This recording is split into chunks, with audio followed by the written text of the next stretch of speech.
Hello and welcome to the Way Out podcast. Andrew Logan here. Great to be with you as always. And today I have a very, very special guest with me, and I'm going to introduce his whole backstory very, very soon. But there's even a couple of things that we just want to talk about before we get going because they're so fascinating. But today, really, we want to talk about the essential skills for success that no one's taught you. You know, the things that you aren't taught at school. And I have a very strong academic school background, and I went to university and I was doing all those things, but there were life skills that I just weren't being taught. And I know for us, and Angie and I, as a parents with a teenage daughter at the moment, just coming home and why do I need to learn this, and what am I learning this, why aren't you teaching what you're doing, and stuff like that. And obviously we'll get to that, but my guest today, Mark Herschberg, he's an author, he has an app. He's an MIT graduate, an MIT teacher, lots of things. And he teaches a career acceleration program. And we're going to talk about those sorts of things today. But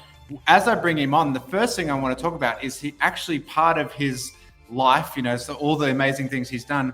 He used to track down terrorists and criminals on the dark web. So with that, Mark, welcome to the show. And can you tell me about tracking terrorists on the dark web? How did you get into that? Thanks for having me on the show today. My background is in a couple different fields, but my graduate work at MIT was in cryptography. Cryptography is a branch of mathematics that deals with secret codes. So it's primarily used by government agencies that want to encrypt secrets or try to steal secrets from other countries. It's used by large companies who want to encrypt data, keep your data safe. The reason you can put your credit card online, it's because of people in my field who figured out how to protect it. Most of the work people with my background do is in how do we protect the data in a better way, easier, faster. How can we replace passwords, for example, with something better? That's mostly what we do. Now, I've been a CTO, a Chief Technology Officer, for a number of years. And in some companies, I've been doing that at a cybersecurity company or sometimes other companies.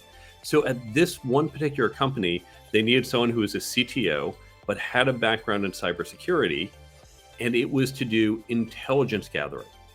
Whenever you're engaged in conflict, I'm using a term broadly, but certainly conflict that we have with hackers, it's always helpful to be prepared. It's helpful not just to build really big walls to protect yourself, but if you know who, where, when, why, how they might be coming at you, you can more appropriately marshal your defenses. So that's what we did. So I would use the analogy, we were like the CIA. We were the intelligence gathering, but for private corporations. So we'd do this, we'd go onto the dark web, we'd get that information, and then we would sell it to companies and various government agencies.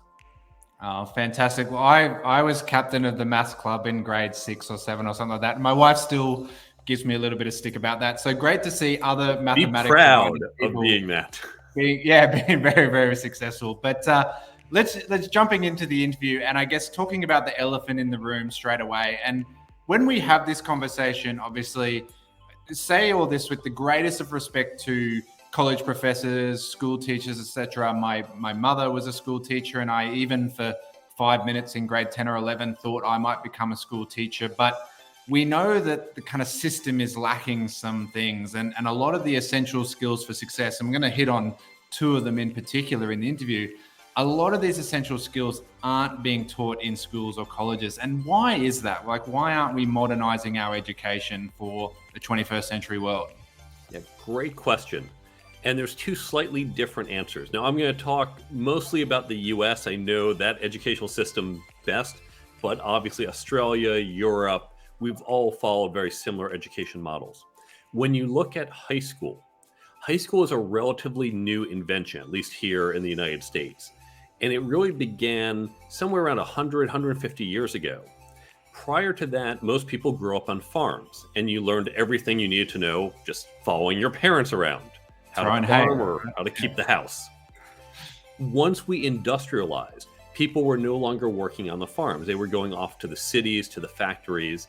And for the workforce to be employable, they needed certain skills, the classic reading, writing, and arithmetic, just to be capable in society. So we as a society said we have to teach people these skills.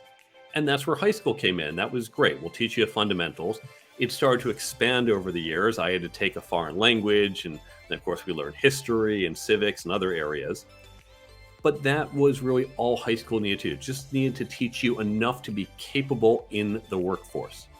Now, colleges go back about 900 years. And the university system really was around people who had deep expertise in a particular area. Now, I respect professors. I work with them all the time. But let's think about who these professors are and what they're doing. If you want to get a marketing degree, you go to school, and the marketing professors have said, well, if you want a degree, here's what you have to do. You have to take these intro classes, some intermediate classes, some advanced classes. These are the bars we set for you. And the college will throw in some general requirements about a math class, a history class. And if you do all this, if you jump through all the hoops we, the experts, have set for you, at the end of the day, what do we promise? You get a piece of paper saying you have a marketing degree. We're not saying you're a good employee. We're not saying you're a good marketer. All we are saying is you have acquired a certain level of knowledge of marketing. Now, that was fine mid-century. That was fine in the 1960s when you say, hi, I'm a new marketing grad, and a company says, fine, sit in that corner, do what your boss tells you, come up with a slogan. Yes, sir. Here's a slogan. What next? New slogan. Okay, yes, sir. You just need to know marketing. But as the world changed, particularly in the 80s and 90s, as we got rid of middle management, as we collapsed the hierarchies in our companies, as we went to these new companies where we're working cross-discipline with different people, just knowing marketing is not sufficient because you're working with non-marketing people. And so learning how to be a good team player, learning how to work with salespeople and tech people, learning how to communicate and negotiate. These are the skills we need today. But the college system, 900 years, have said, just teach one narrow thing. We're going to see a change, but that's going to take probably about 20 to 30 years. I know, I mean, again, we're talking, it's a question our daughter's asking all the time, and it's sort of, why aren't I learning about money? She's got her first part-time job, and we're talking about saving up for a car. And as you say, and again, like, it's unfortunately just, if you know how to make money, you're not going to work as an employee for a school system, right? Like you're not going to just the system doesn't allow for that creativity. And you talk about creativity and initiative. And I think part of the challenge is that they're character traits, really, like they're character traits in a person rather than academic skills. And so helping someone marry that up, or maybe you've got a different idea on it. But to me, it's like, well, how do we teach initiative into someone, or do they develop it themselves? I do believe it's teachable. My friend Olivia Fox-Caban wrote a book a couple years ago called The Charisma Myth. Now, I would have said, well, charisma, some people have it, some don't. And what she taught me in the book, and can teach anyone who reads the book, is that charisma is a skill like accounting or golf, and you can learn it. And there are some principles, and you practice it, and you get better at it. And certainly in my own teaching, that was very enlightening for me. In my own teaching, I've seen we can help people become better leaders. We can help people become better networkers. And that's another thing. Well, they're just those natural people who are good at networking. Yeah, and there are people who are naturally good at playing basketball, but it doesn't mean if you're not practicing and drilling, you can't be just as good, if not better. And so all of the skills, whether it's about taking initiative or being a good communicator or team player or negotiating or leading, all of these skills are learnable. Awesome. Now, speaking of books, I mean, you just talked about a book there before. So Mark's very, very, very kindly offered to, if you share this and comment shared, depending on where you are in the world, he's going to see if you're in the continental USA, we can send out a physical book. If you share it out and you're in other parts of the world, he will send you a digital copy of his book. So share away, comment, shared, and we'll be able to reach out. If you're in Australia, I've got a couple of little goodies here just sitting on the desk that I might be able to send you because it's just easier on everyone there. But I'm diving into leadership, like we've talked about it just there before. And I think, as you say, like leadership and charisma, and there's always this kind of, that person's a natural born leader. And I love the leadership conversation. I just did a big 2-hour Zoom training on leadership with some of our crew recently. And we're talking about, is charisma, do you look at a leader and say they have charisma? Or is it because they're charismatic, they develop these leadership skills? And it can be this kind of chicken and egg conversation. So for you, what do you see as the balance between leadership and charisma? Because someone can sit there and say, well, I'm not charismatic, I can't lead.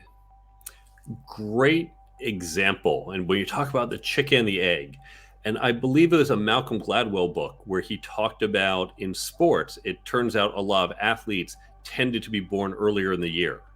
And the reason is that at age 7, being 6 months older actually was a big advantage. Might not be at age 24, but at age 7 it was. So the kids who were born earlier and are older in the class were bigger, stronger, faster, and they were naturally doing better at sports. So what happens? They say, oh, I like sports, so I'm going to put more time into it, and the coach gives them more play time. And those who are born later in the year, the opposite. So you get vicious and virtuous circles to encourage that. Now, the same thing I think happens with leadership or with networking and these other skills, that some of us are just naturally better at some things than others.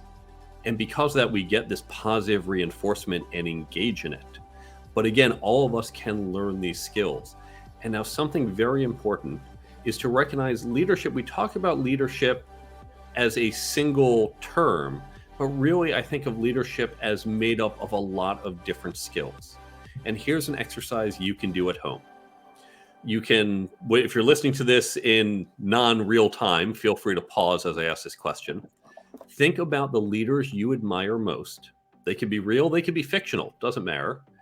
And then ask yourself, what is it you admire? What traits do those leaders have? And you're going to come up with a list of couple traits, dozens. I've seen lists that can get to 50, 70 different attributes. And when you look at this list, and you might even think of 2 or 3 people and say, what are the most important things? What do they have in common? Well, those are things you can work on. So just like when we think, well, I want to be a good basketball player. Okay, well, that might mean you're going to be good at shooting or good at rebounding or good at passing or a combination of the above. And so you don't just say, well, I'm going to work on being a better basketball player. You work on a particular skill. And by being a better shooter, you become a better basketball player. So when we think of leadership, you can focus on any of these traits to develop that trait, and it's going to help you with your leadership. I think that's such a powerful exercise, and it's so key, isn't it? Like, so often the skills we need, we gain by doing them. You know, the skills you need for basketball, you gain by going out and shooting hoops. And the skills of leadership come down to, you know, be, do, have. Like, what is it that you want to develop and what is it that you want to attract in a leader? Okay, well, you have to be that person first and you have to do those things. And so breaking it down as to what do you see leadership? All right, we'll see if you can be and do those things every day. And then you will have, you know, potentially have this charisma, etc., that people talk about it. So on that subject, as you say, I just want to talk about, so the rest of the intro for Mark, we kind of dived straight into the maths nerd stuff and I got excited, but the rest of the intro for Mark was that he was a graduate of MIT and he was teaching a career acceleration program at MIT. And then he's turned this into a book and also an app. So if you don't like books and you just love apps, you can download his apps and you can go through, and there's different categories, different subjects, go through tips, and you know, you scroll through all these little tips on certain subjects. It's really, really cool. And the app is free as well. I'll pop the thing up here so you can download that. But talking like in leadership, what do you see? Because the world is screaming out for leadership at the moment. The world is screaming out for leaders. And I know, you know, without going political or anything to a point, but you can hit a point where it's like, is this all we can do? is this the choice that I have today? But how can we ourselves, you know, help become better leaders? Because if we can help positively influence through leadership, we can take the world forward. And we're not going to take the world forward at the moment with the current vision by being separated. We need to come together with some leadership to move the world forward. So what are some top leadership tips? The first is that everyone can start to lead today. Too many people think, well, leadership, that's what happens when I get this job, when I get the vice president job, the C-level job. Well, then I will be a leader because I will have people under me. That is not leading. That is commanding or being given authority. When we think about some of the greatest leaders throughout time, let's think about one of my favorites, Gandhi. Now, Gandhi had no authority. He was not elected to office. He was just a man. And he said, I have a vision for an independent India. That was his vision. And he convinced other people to follow him in this vision, created a movement, and took on the largest empire in the world and won without violence. That is incredible when you think about it. This was an empire that stood for hundreds of years, one of the strongest militaries in the world, and without having to fight them, without having to fire a shot, he was able to gain independence from a much larger opponent. And that was leadership. He had no formal authority. Because real leadership, it's not command and control. Real leadership is influential leadership. It's putting forward that idea. And when you recognize this, it means you today, even if you don't have a title, even if you're the most junior person in your company, or you're just a local person in your community, you can start to lead today. Yeah, I think it's fantastic. And it's that opposite approach, isn't it? Where you said the have to be mindset of people of, well, when I have more energy, I'll get up and go to the gym. And it's like, no, if you get up and go to the gym, then you'll have the energy. And so it's not a matter of when I have a title or I have a rank, then I'll step up. It's a matter of, well, when I step up, these things will happen. And then, as you say, it's incredibly important, and pick up the point that Mark said there, that leadership isn't a noun, it's a verb. Essentially, leadership is not a title, and the lowest form of leadership is title leadership. There are, other, you can lead through title, but you're not getting the best out of people, you're getting the least. And so leadership is actually a verb where we go out every day and we help people. And then through that, we can take things forward. So how would you just say, on the last topic of leadership, and then we'll move on to the next one, what about imposter syndrome? So I know just a friend just yesterday from school messaged me, we hadn't chatted in ages, and she was telling me how she's just got a job for the UN. And it's like her dream job. All her life, she's worked towards this job working for the UN in Brussels. And she's like, all I have now is imposter syndrome. The job doesn't start for 4 or 5 months, and I'm just sitting at home stressing with imposter syndrome. Imposter syndrome is so incredibly common. Now, this is, of course, the thinking of, oh my God, I don't belong here. I'm not going to be capable. They're going to find out and say, how did we hire you? Get out of here. So many people have it. I've had it at times. I know people who work at top companies like Google and Goldman Sachs who have it. There are celebrities who have talked about having it.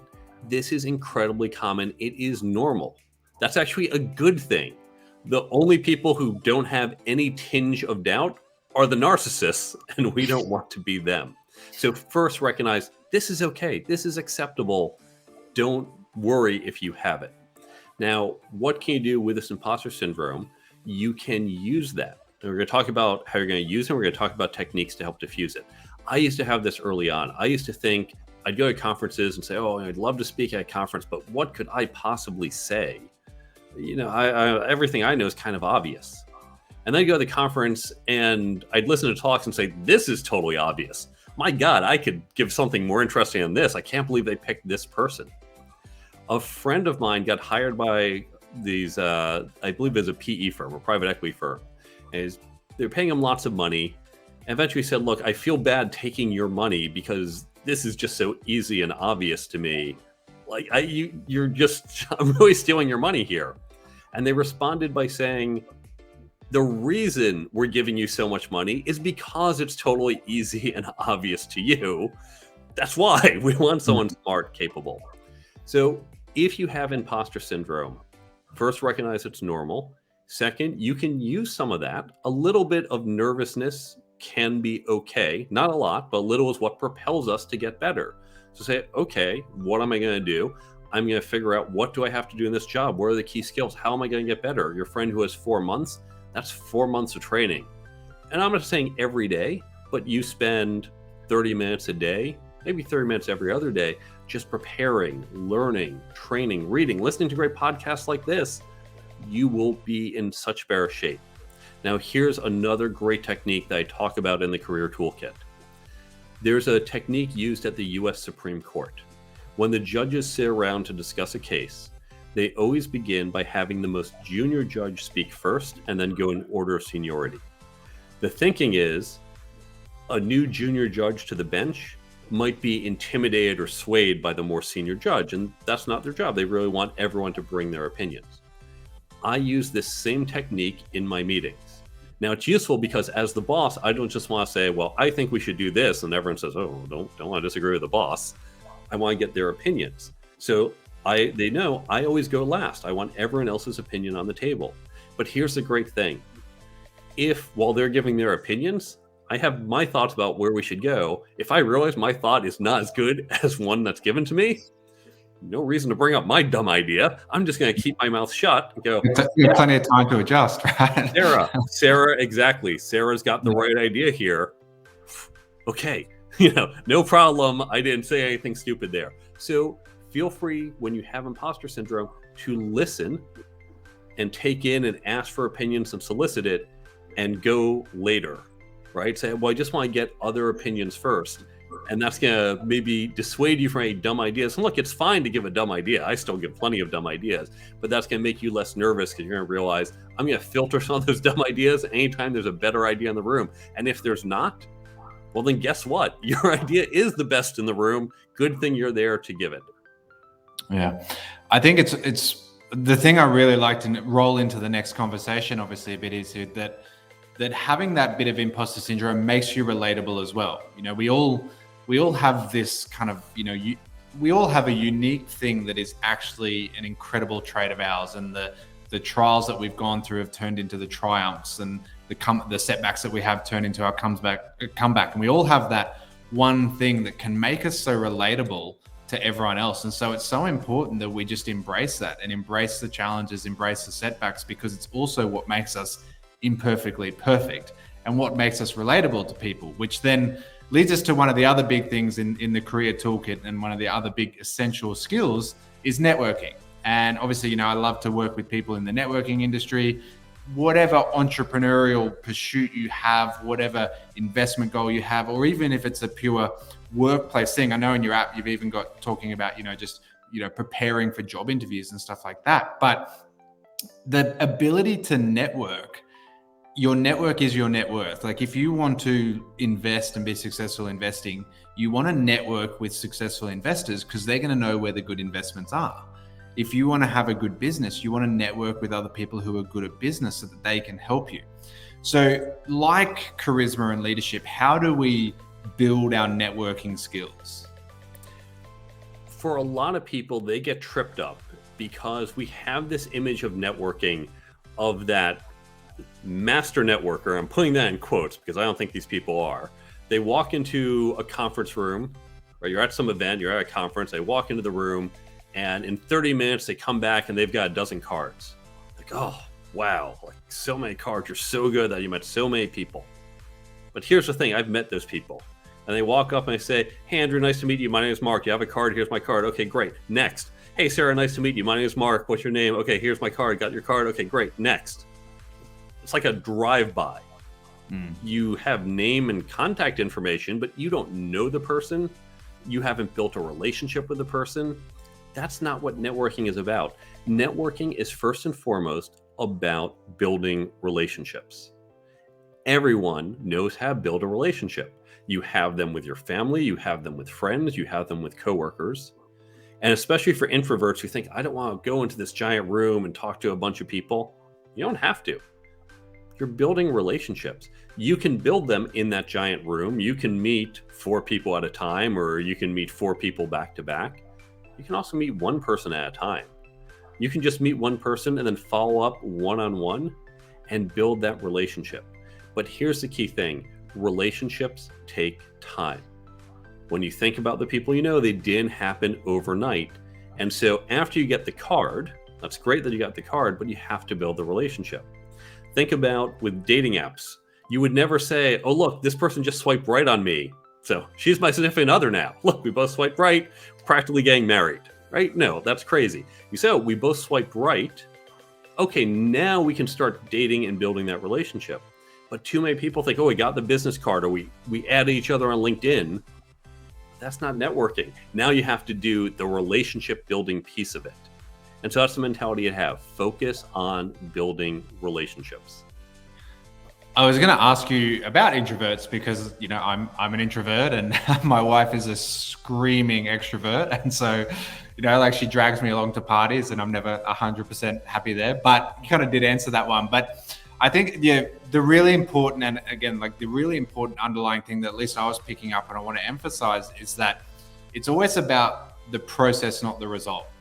And we can get so caught up in the result. So the result is that someone has 12 business cards, but what was the process to get there? And again, so often in modern society, people are looking for that shortcut, but the shortcut deprives you of the process. And the process is where you learn the skills, and wealth is built in the skills. So how, someone's come back and said, I've got 12 business cards, I'm a rock star. One person's come back and said, I've got one, but I actually spent a full hour connecting in the process with that person. Do you have a top tip, or do you have a way to help people with the mindset of focusing on processes over results? Because I think too often we're so quick to focus on results, and goal setting is important, but goal setting is like the road signs along the destination. It's the destination that's the key, driving there. Well, here's a way to think about it. Suppose you have to pack up and move your apartment this weekend. You can't afford a moving company. You got to get some people to help you out. Who do you call? Is it the guy you met at the conference last Tuesday? Is he going to be there? Is it the guy you met in the pub the other week? Or is it your friend from high school who you've known for 15 years? Who's going to show up, right? It's going to be the people with whom you have the deeper relationships. The bigger the ask, the deeper the relationship, because the more trust is needed for that. Now, it's not to say someone you met at the conference last week can't pass along your resume. He can. So, oh, yeah, okay, sure. Hey, met this guy at a conference. Here's his resume. I've passed along resumes like that. But that passing of the resume is not as strong as when I say, oh, this is Jen. Jen and I used to work together at this company for 3 years. She is fantastic. She is so dedicated and hardworking. Definitely take a look at Jen. Now, I've passed along both resumes, but one of those comes with a much stronger endorsement. And that endorsement came from the fact that we had a deeper relationship. I knew Jen for years together when we were working. So when you think about, you can have all sorts of relationships, but when you ask for things, the bigger the ask comes from people with whom we have deeper relationships. So if you're going to ask for bigger things, you can't just have that business card. And there are people who I know, they will pick up the phone, or they will at least read the email and respond. They might not do what I'm asking, but I know they'll do that because we've developed that relationship over the years. So it's such fantastic value, Mark. Just so many important life skills, as we say. And I know, even circling back to what we were talking about at the very, very start. And my background was college, university education, and as a physical therapist. Physical therapy in Australia, at least 20 years ago when I was going through, was one of, if not the hardest degrees to get into. And I remember there was always this conversation of, to finish physiotherapy, to finish physical therapy, people must be great. And I was like, well, a lot of my friends and even some, staff that I worked with, unfortunately just didn't have people skills at all. And it was this kind of I would always think, why isn't someone pulling them aside at kind of first year, second year and saying, look, maybe just go over here and develop some kind of networking skills and people skills before you then move into the profession? Because the medical profession in particular, there's doctors with good bedside manner and doctors with terrible bedside manner stuff. And so do you think that's where we're heading? Like when you talk about, modernizing high schools and modernizing colleges, do you think we're going to be looking at more like aptitude based testing, or even, helping people out, or are we just sort of kind of stuck in a cycle that's a bit too hard to break, and it's up to the parents or it's up to the community to help develop these things? I think we need to, as a society, for the following reason. We continue to automate. And what we know is automation changes jobs. Now, years ago, we used to be in the fields and we'd be picking wheat. So, you know what? This is a waste of human time. We can get a giant machine. It can pick wheat much faster than any of us can do it. And so thankfully, we don't have to spend a lot of time in the fields growing and harvesting our food. And now we can do things like talk on podcasts, or do online marketing, or programming, or accounting, or any of these other interesting fields that we like. Within these fields, the same thing is happening. We're saying, you know what? We need people to edit our documents, right? I need an editor for my book. Well, my editor had to do less work than she might have needed to do 30 years ago because I had spell check and grammar check, and that helped. I looked over it myself, but that caught other things I didn't. And that's actually getting better and better by the day, right? It used to just be spelling, and now it's spelling and grammar. Still not at the point that I don't need an editor, but what the editor will do is she's no longer saying, I'm going to correct your typos. Most of the typos, most of the misspelled words, I already caught that. The editors today are focusing on, okay, this sentence is grammatically correct, but it's a little convoluted. Or I think we can rephrase this paragraph, right? This higher value. When we look at legal contracts, for example, there is similar types of tools. We'll call it spell check for contracts. Now, it's not looking for typos. You have normal editing for that.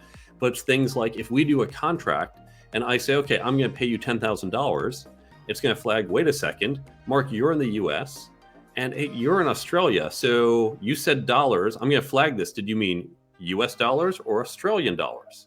And that's something a human, we'd have a law associate, would catch that. But now the law associate doesn't have to do it. The program can catch it. Okay, great. So what does the law associate do? Well, they're not doing the rote, oh, we have to put in Australian dollars.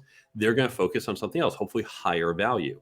And so what we're continuing to do is automating away rote tasks. But rote tasks went from being mechanical to now being somewhat thinking tasks, but still the low-level thinking tasks. But we're going to eat away at that and automate more and more. And that frees us up for higher order thinking, for strategy, for the editor to say, let's think about your bigger message, for a lawyer to say, let's not worry, I'm less focused on redlining the contract, but more thinking about what's your business strategy and how does law come into it. And so as we shift away, we get to these bigger pictures, and that involves more human interaction, communicating about what is your strategy and how can my particular skill set help you. So these skills become more important because they are going to be less mechanical, or rather what we do is less mechanical. And therefore these skills are a key part of the human interaction in our future jobs. It's a fantastic paradox, isn't it? That as we go more digital and as we become more digitally reliant to an extent, people crave personal value more. And I think it is all about that, isn't it? It's about adding value to someone. How do you network better? How do you lead better? How do you help yourself in a lot of life situations? It's about how can you be of more value to people. And I think if we can help people add more value to them, then the world can improve from sort of some of the current challenges we have. So, Mark, I really want to thank you for your time. It's after midnight in New York for Mark. It's nice and kind of relaxed lunchtime for me here, but Mark's staying up and he's doing the late shift for us. So just talking about your book and talking about your app, where can people, so if people are looking for some of these skills, they're looking for help with their networking, their leadership, their communication skills, all those things, where can they find your app? Where can they find your book? You can buy the book on Amazon, Barnes & Noble, local bookstores, standard places. I know right now, at least in the US, the book is highly discounted by Amazon. It's selling for around $3 US, at least here. I don't know if the discount applies overseas, but you can check. Thank you, Jeff Bezos, for subsidizing the cost of the book.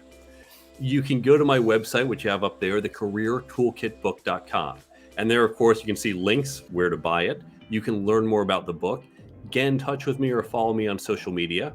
You can also, from the website, download that free app. I link to the Android and iPhone store. And the great thing is you don't even have to open the app. It's just going to pop up a tip every day at a preset time you determine. That's going to help you retain it. Because I know when you read a book like this, you forget a few weeks later, but you're just going to have it pop up and go, oh, there's a good piece of advice. Swipe it away. And then there's the whole resources page. On the resources page, I link to other free resources. There are downloads about how you can do free training programs at your company. Just download it and implement it yourself. You don't need me for any of it.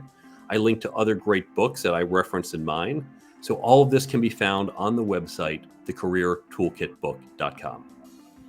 Pop it back up there again. And just a reminder, guys, so if you're sharing it out, so those who've shared it, comment, share below, and we'll either send a copy out to you. Mark will send a copy out direct to you if you are in his country at least, or we'll get some digital digital assets basically sent out to you, which is really, really cool. So Mark, I really want to thank you for your time and thank you for staying up late, obviously, to do the podcast today.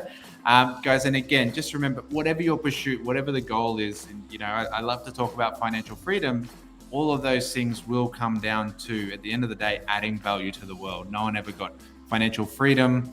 Well, if you do want financial freedom without adding value, you may as well just buy lotto tickets. I mean, that's kind of the one way to do it. And even then, you got to go give value to the person you're buying the lotto tickets off. But otherwise, find ways to give value to the world, find ways to lead yourself and lead others, and find ways to surround yourself with great people. And like Mark was saying with this app, when you see it every day, it's going to get into your subconscious and you're going to start to think differently. If you surround yourself with great people and you network with great people, it's going to get into your subconscious and start wiring you differently. Mark, thank you so much for your time today, man. Thanks so much for having me on the show. And guys, thanks for tuning in, and we'll see you all soon.